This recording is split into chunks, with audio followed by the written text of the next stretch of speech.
Bonjour les mordus, ici Bruno Tréca pour les mordus de voile.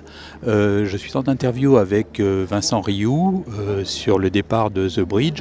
Vincent est un équipier de Thomas Coville et sur Sodebo. Et nous avons déjà rencontré Vincent au départ du Vendée Globe. Bonjour Vincent. Bonjour.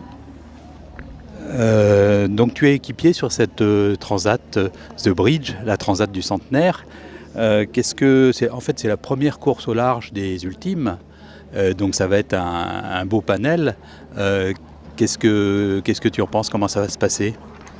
Pour nous, c'est un peu la découverte, hein. C'est la première fois que ces bateaux vont se confronter, hein. Faut quand même rappeler que ces bateaux, ils ont tous été construits et conçus pour battre des records, pas pour faire des courses.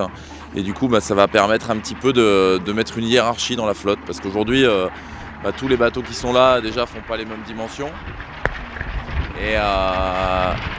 Donc du coup, c'est pas facile de savoir en termes de vitesse et de performance quelles sont les différences, et cette course va nous permettre de voir tout ça.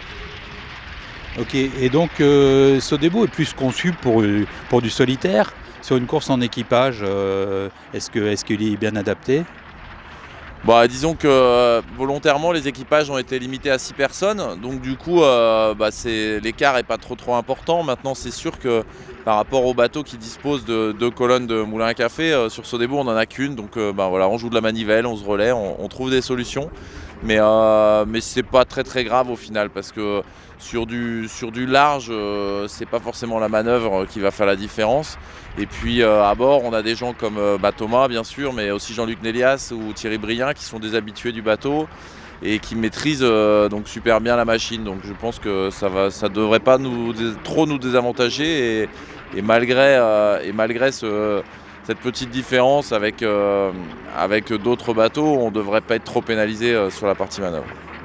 Oui, puis c'est un bateau, il est quand même récent par rapport aux autres. Il y a peut-être Massif qui est plus récent que lui.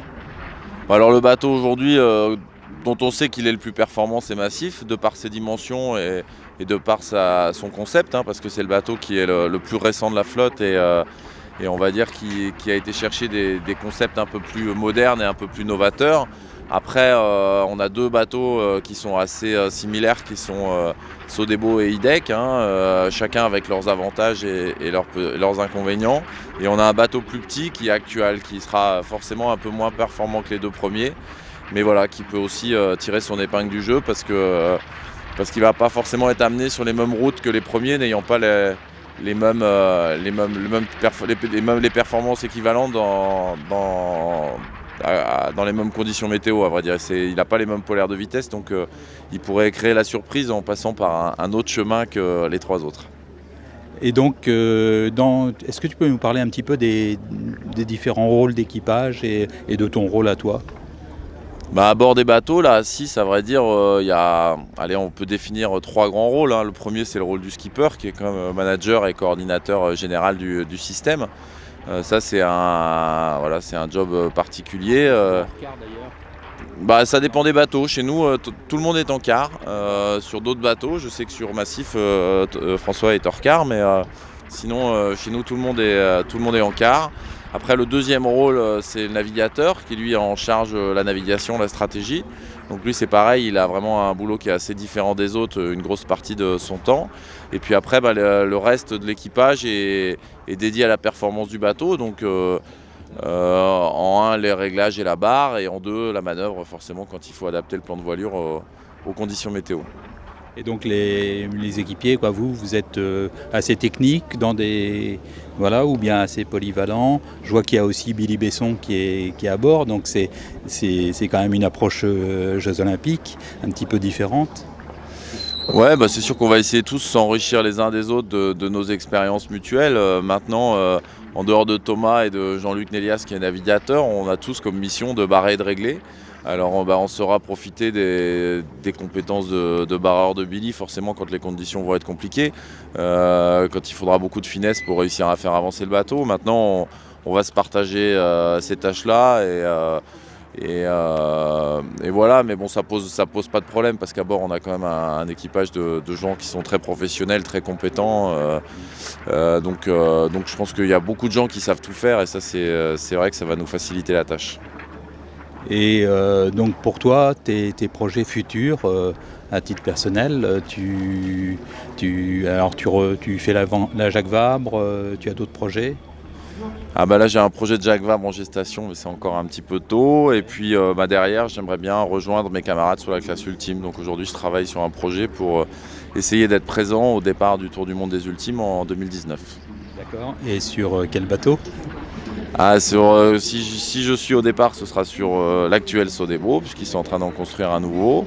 Et voilà, et je suis en recherche de partenaires sur ce projet-là en ce moment. Et donc j'ai lu que PRB restait sur le Vendée Globe et donc te suivais pas sur ce projet-là, mais je pense que tu as encore des bons contacts avec PRB. Ah bah moi je travaille toujours pour PRB, hein, à vrai dire.